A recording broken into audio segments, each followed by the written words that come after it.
আসসালামু আলাইকুম। Hello guys, কেমন আছেন সবাই? আশা করি যে যেখান থেকে ভিডিওটা দেখছেন আলহামদুলিল্লাহ সবাই ভালো আছেন। আমিও আলহামদুলিল্লাহ ভালো আছি আপনাদের দয়ায়। তো আমি নতুন একটা ভিডিও নিয়ে আসলাম নাসিমা মাল্টিব্লগ 22 চ্যানেল থেকে। আশা করি ভিডিওটা স্কিপ না করে ফুল ভিডিওটা দেখবেন। তো বুঝতেই পারছেন আমি আজ কদিন ধরে আপনাদের ভিডিও দিতে পারতেছি না, অনেক একটু ঝামেলার মধ্যে আছি। প্রতিদিন ভিডিও ছাড়তে পারি না, ভিডিও দিতে পারি না। তো সেজন্য আমি আন্তরিকভাবে দুঃখিত যে আপনাদের প্রতিদিন ভিডিও দিতে পারি না। তো বন্ধুরা দেখেন, আজকে প্রতিদিন ভিডিও দিতে পারি না, একটু ব্যস্ত থাকি। এত ব্যস্ততার মাঝেও এত একটা কষ্ট যে আমার এত বড় একটা ক্ষতি হয়ে গেল, জানেন আপনারা, যে আপনাদের বোঝাতে পারবো না যে আমার কি পরিমাণে কষ্ট লাগতেছে। কারণ আমি যে বুঝতেই পারেন যে আমি সময় পাই না, আর বিশেষ করে আমার কিন্তু অতটা আর্থিকও নাই আমি এক এক জায়গায় ঘুরে বেড়াবো, আপনাদের সেই সুন্দর সুন্দর মুহূর্তগুলো উপহার দেব ভিডিওতে। তো কাল অনেক কষ্টের মধ্যে, অনেক কষ্টর মাঝেও আমি একটু আমার হাজবেন্ডকে নিয়ে বের হয়েছিলাম। জায়গাটার নামও ভুলে গেছি, আমার অতটা মাথায় থাকে না। তো বন্ধুরা জানেন, এত কষ্ট করে দুজনে মিলে একটু করলাম, যাই হোক, নিজের যতটুকুই ছিল তা নিয়ে বের হয়েছিলাম। কিন্তু দুঃখের বিষয় কি জানেন, ওই ভিডিওটা আপনাদের দিতে পারলাম না। কারণ হঠাৎ চাপলে কি অল ডিলেট হয়ে গেছে আমার সব ভিডিওগুলা। আমার মোবাইলে যত ছবি আছে, ভিডিও আছে, সব অল ডিলেট হয়ে গেছে। তো বন্ধুরা দেখেন, আমি মানে এত কি বলবো আপনাদের, যে কান্নাও পায়, কান্না করতেও পারছি না, আবার ভিতরে রাখতেও পারছি না, এত কষ্ট লাগতেছে যে আমি আপনাদের যে কিছু মানে ভিডিও ছাড়বো বা যাই করব, একটু যে ভিডিওগুলো ছিল সবগুলো ডিলিট হয়ে গেছে। যে এত বড় একটা ক্ষতি হয়ে গেল আমার, এত বড় একটা সর্বনাশ হয়ে গেল, সর্বনাশই বলা যায়। কারণ যেটা নিয়ে যার প্রয়োজনীয় জিনিস যদি হারিয়ে যায়, ফুরিয়ে যায়, তাহলে সেটা তার অনেক ক্ষতিই হয়। তো আমার এটা অনেক ক্ষতিকারক। তো আমি আপনাদের আজকে বিস্তারিত বলতেছি যে আমি কেন ভিডিও দিতে পারছি না, এত ব্যস্ততা কিসের। তো বন্ধুরা জানেন তো সবাই, অনেক কম বেশি আমি এর আগেও দিয়েছি। আমি এবার গ্রাম থেকে আসার পর থেকে মনে করেন, এমনিতে তো জানেন যে ব্যবসা বাণিজ্যের অবস্থা কি খারাপ বা কি অবস্থা। একদিন হয়তো বা একটু বেচা কেনা হলে আরেকদিন হয় না, একদিন দেখা যাচ্ছে যে কাজে যেতে পারলো, আরেকদিন যেতে পারছে না। মানে সব মিলিয়ে আমার এত অবস্থা খারাপ যে আপনাদের সাথে সেটা না মানে বলেও আমি বোঝাতে পারবো না।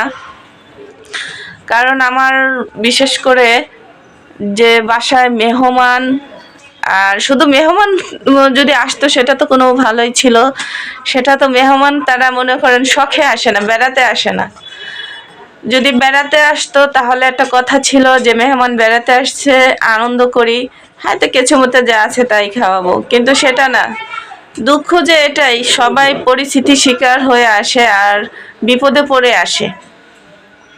হয়তো আমার কাছে তারা মেহমান, কিন্তু তারা আসছে পরিস্থিতি শিকার হয়ে, তারা আসছে বিপদে পড়ে। যে মেহমান হয়ে আসে নাই, যে তারা আমার কাছে এক হিসাবে তারাও এসে মানে নিজেকে নিজে অনেক কি বলবো আপনাদের। তো একে একে বলতেছি কে কেন আসলো, কিসের জন্য আসলো। দেখেন, মানুষের কিন্তু বেড়াতে আসলে একটা আনন্দ লাগে, হাসি খুশিতে যাই থাকে কিছু মতে তাই খেয়ে তারপরে চলে যায়। কিন্তু আমার হলো দুর্দশা, আমার হলো কপাল ভালো না, যেটা হলো সত্য কথা। যদি কপাল ভালো হতো তাহলে মেহমান দেখতাম হাসি খুশি আসতো আমার কাছে, আমিও হাসি খুশিতে তাদের বিদায় দিতাম, তাদের আদর আপ্যায়ন করতাম। কিন্তু দুঃখের বিষয় হলো, তারা আসে তাদের অসুস্থতা নিয়ে, হাজার হাজার টাকা খরচ করে অসুস্থতার পিছনে, হাজার হাজার টাইম, মানে কি বলবো, আমার নিজের টাইমও যায়, তাদের টাইমও যায়। আবার মনে করেন সেই টাইমের বেগরে এদিকে আর্থিকের সমস্যা, আমি পারি না তাদের মনে করেন ভালো করে কিছু এনে খাওয়াতে, সময়েরও সমস্যা। আবার এদিকে মনে করেন আমার গ্যাস থাকে না। সব মিলিয়ে আর বুঝতেই পারছেন ঢাকা শহরে সিলিন্ডারও পাওয়া যাচ্ছে না। সেই ক্ষেত্রে সব বিষয় মিলিয়ে আমি এত একটা পরিস্থিতির মধ্যে আছি, সেটা আপনাদের বলে বোঝাতে পারবো না। দেখেন দুলাভাইরা আসলো, সে আসলো তার মনে করেন অসুস্থতা নিয়ে। সে এখানে অলরেডি 1 সপ্তাহের উপরে তার চলে গেছে। তো শুধু 1 সপ্তাহের উপরে এক টানা থেকেছে, কিন্তু তার আগে বারবার এসেছে, বারবার গিয়েছে। দেখেন তারা যদি সুস্থ আসতো তাহলে এতদিন থাকতো না, যদিও থাকতো, আনন্দে হাসি খুশিতে দিনগুলো কেটে যেত। আর এখন তারা এসেছে, তাদের এতটা অবস্থা খারাপ যে আনন্দ তো দূরের কথা, কান্নাকাটির ভিতরে ছিলাম এই কয়দিন। ভিডিও থেকে দেব, আর আমি মনে করেন একদিন লাইভও আপনাদের সাথে শেয়ার করতে পারিনি যে এ অবস্থা। তার মধ্যে দেখা যাচ্ছে আমার শাশুড়ি কিন্তু এমনি আমাদের বাসায় আসে না, কারণ সে ঢাকায় থাকা পছন্দ করে না, ঢাকায় থাকতে পারে না, তাকে এত ফোন দিয়েও আনতে পারি না। সেই মানুষটাও মনে করেন আজ পরিস্থিতির কারণে আমার বাসায় আসছে। তো আসছে ভালো কথা, সে যদি সুস্থতা থাকতো তাহলে কিন্তু আমার কোনো কষ্ট হতো না, বা তারও কষ্ট হতো না। আজ সেও অসুস্থ, তারও মনে করেন চোখের অপারেশন হয়েছে, বাট অপারেশন তার একদিনে হয়নি, সেখানেও আমার ডাক্তারের কাছে কয়েকবার দৌড়ানো লাগছে। তো বোঝেন সেখানেও আমার সময় গেছে। আবার এই যে শাশুড়ি অসুস্থ মানুষ, বয়স্ক মানুষ, তাকে যে আমি ভালো মন্দ একটু খাওয়াবো সেই পরিস্থিতিটাও আমার নেই। যে এতটা অবস্থার মধ্যে আমি আছি, তার মধ্যে এত কষ্ট করে মনে করেন একটা ভিডিও করলাম যে একটু ঘুরতে গেলাম। ঘুরতে তো যাইনি, গিয়েছিলাম এই যে কি ভিডিও বানাবো, যাই একটু ঘুরে আসি, মনটাও ভালো হবে, এত এত ভিতরে এত খারাপ লাগাটা একটু দূর হবে, একটু আনন্দ ফিল করি, আর তার সাথে বন্ধুদের সাথে একটু শেয়ারও করলাম, ভালো লাগবে। তো এই নিয়ে মনে করেন চলে গেলাম একটুখানি, বিকেলবেলা হাজবেন্ডকে নিয়ে বের হলাম। তবে দুঃখের বিষয় কি জানেন, আমার সব সব আমার থেকেই আগের যা ছিল তাও সহ সব ডিলিট হয়ে গেছে। তো আজ আমার মনে করেন পরিস্থিতি কই দেখেন, আমি জানি না এসব কেন হলো, কিসের জন্য হলো, যাই হোক। তবে বন্ধুরা আপনারা আমার জন্য একটু দোয়া করবেন, আমি যেন এই পরিস্থিতিটা যেন আমি কাটিয়ে উঠতে পারি। আর তাছাড়া আমার বিষয়টা তো আপনারা জানেনই, আমি কতটা মাথা ব্যথা নিয়ে থাকি, আমি কতটা অসুস্থ থাকি। আমি কিন্তু পুরোপুরি সুস্থ এখনো হই নাই, কারণ হতে পারি না, কি করে হব। ডাক্তার 1 মাস ওষুধ খেতে দিয়েছে, আমি 1 সপ্তাহ খেয়ে মনে করেন বন্ধ করে দিয়েছি। 1 সপ্তাহ খেয়েছি, দেখেছি একটু ভালো লাগা ফিল করেছিলাম। তো মনে করেন সেখানে আমার আপনাদের সাথে বলি, এই জন্য হয়তো আপনারা কি ভাবেন জানি না, যে বলতে পারেন যে এত কিছু করতে পারো, এত কিছু আছে, তাহলে ওষুধ খাওয়ার টাকা কি নাই? বন্ধুরা, এত কিছু করলে ওষুধ খাওয়ার টাকা থাকে না, আবার ওষুধ খেলে এত কিছু করা যায় না, সব মিলিয়েই সমস্যা। তো দেখেন আমি ওষুধটুকু এনে খাবো, 1 মাস ধরে ডাক্তার ওষুধ খেতে বলেছে, সেই ওষুধটুকু খাওয়ার পরিস্থিতি হয় না আমার। আবার দেখা যাচ্ছে সবসময় ডাক্তাররা অল টাইম আমার 2 বেলা গ্যাস্ট্রিকের ওষুধ খেতে বলেছে, আমি সেখানে সপ্তাহে 2 দিন খাই না গ্যাস্ট্রিকের ওষুধ। তো দেখা যাচ্ছে এই পরিস্থিতি নিয়ে আমি এখনো সংসার করছি, টিকে আছি। তো জানি না আমার মতো এরকম কজনে এরকম সংসার করছেন, যে করছেন তাদের জন্য আমি দোয়া করব, যেন তারা এই সময়টা যেন তারা কাটিয়ে উঠতে পারে, তাদের যেন জীবনে ভালো উন্নতি হয়, বা এই সময়টা যেন তাদের তাড়াতাড়ি পার হয়ে যায়, ভালো সময়টা যেন তাড়াতাড়ি আসে।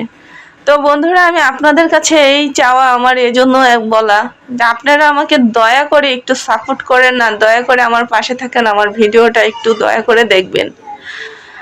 আপনারা যদি আমার ভিডিওটা দেখেন তাহলে আমার এই পরিস্থিতিটা হয়তো বা আমি একটু কাটিয়ে উঠতে পারবো। আমার ভবিষ্যতে হয়তো দেখা যাচ্ছে এই টানা হেঁচড়ার মধ্যে যাবে না, আমি হয়তো একটু সচ্ছলভাবে চলতে পারবো। হয়তো সামনে তো আরো শক্তি কমে যাচ্ছে, আরো বয়স বাড়তেছে, আরো হয়তো বা দেখা যাচ্ছে যে বেশি অসুস্থ হতে পারি, কিন্তু দুঃখের বিষয় তখন তো আমার ইনকাম বাড়তেছে না, তখন তো আমি এখনই এইটুকু ওষুধ খেতে পারছি না। এই যে মেয়ের বেতন বেজে গেছে, ছেলের বেতন বেজে গেছে মাদ্রাসার, কিন্তু মনে করেন দিতে পারতেছি না। এই একটার পর একটা ঝামেলা চলে আসছে, এই মেজবান অতীতের এগুলো তো নিয়ে আমাদের দিন তো পার করতেই হয় বলেন। হয়তোবা ভালো না দিতে পারি, একটু নর্মালি ভাবেও তো একটু খাবার দাবার তাদের সামনে আমার পরিবেশন করতে হয়েছে, সেগুলো দিতে আমি হিমশিম খেয়ে গেছি। তো সেজন্য বলবো বন্ধুরা সবাই আমায় একটু সাপোর্ট করবেন দয়া করে। আমার যত মানে আপনাদের এত সাপোর্ট করতে হয়তো কোনো কষ্ট হয় না, টাকা পয়সাও লাগে না। যদি আপনাদের দয়া এবং ভালোবাসা দিয়ে আমায় একটু সাপোর্ট করেন, ফলো দিয়ে পাশে থাকেন এবং লাইক কমেন্ট শেয়ার করেন, সাবস্ক্রাইব করে দেন দয়া করে, হয়তোবা আপনাদের এই সহযোগিতা এই ভালোবাসাটুকু নিয়ে আমি অনেক দূর এগিয়ে যেতে পারবো। আমার সংসারটাকে টানা হেঁচড়া থেকে আমি একটু রেহাই পাবো। তো আর সবাই দোয়া করবেন আমার শাশুড়ির জন্য আর আমার দুলাভাইদের জন্য। অবশ্য আমার দুলাভাই একটু ভালো দিকে আছে, আমার শাশুড়ির চোখে অপারেশন করে এনেছি, সেখানেও একটু ভালো দিকে ইনশাল্লাহ দেখা যায়, কারণ অপারেশনের পরে ওষুধ খাবে, ভালো দিকেই হবে ইনশাল্লাহ। তো সবাই দোয়া করবেন আর আমার সংসারের জন্য দোয়া করবেন, আমার জন্য দোয়া করবেন, আমি যেন এই বিপদটা কাটিয়ে উঠতে পারি। হয়তো ওকে কথা বলতে বলতে ভিতরের কষ্টটা জেগে ওঠে বন্ধুরা, কষ্টটা আপনাদের সাথে নাই করি এখন, সব সময় তো আপনাদের সাথে কষ্ট দুঃখই শেয়ার করি। তা আজও কষ্ট দুঃখই শেয়ার করলাম, কিন্তু চোখের পানিটা শেয়ার করতে চাচ্ছি না, তারপরে চলে আসে। তো সব সময় তো আর চোখের পানি দিলে বন্ধুরা খুশি হবেন না, সেজন্য চেয়েছিলাম একটু আনন্দ দেওয়ার জন্য, সেটাও হলো না আমার ভাগ্যে। চেয়েছিলাম যে একটু ঘুরে বন্ধুদের শুধু আনন্দ দেই, শুধু চোখের পানিতে দেখে আর সবকিছু হয়, কিন্তু সেটা আমার ভাগ্যে হলো না, আমি দিতে পারলাম না। আবার কবে, আবার কোথায় যাব, আবার কবে একটু বেতন পাবো আর যাব, সেটাই বুঝতে পারছি না। তবে আমার জন্য একটু দোয়া করেন বন্ধুরা, আমি যেন এই বিপদটা কাটিয়ে উঠতে পারি তাড়াতাড়ি, আমার সংসারটা যেন সুন্দর সচ্ছল ভাবে চলে। আর বেশি কথা বলবো না বন্ধুরা, অনেক কথাই বলে ফেলেছি। যদি আমার কথার মধ্যে কোনো ভুল ত্রুটি থাকে দয়া করে ক্ষমা করে দিবেন, ভুল ত্রুটি ক্ষমা করে দিয়ে ক্ষমা দৃষ্টিতে দেখবেন এবং পরবর্তী ভিডিও পাওয়ার জন্য চ্যানেলটা সাবস্ক্রাইব করে রাখবেন। আশা করি সবাই ভালো থাকবেন, সুস্থ থাকবেন, এই নিয়ে আমি বিদায় নিচ্ছি নাসিমা মাল্টি ব্লগ 22 চ্যানেল থেকে। আল্লাহ হাফেজ।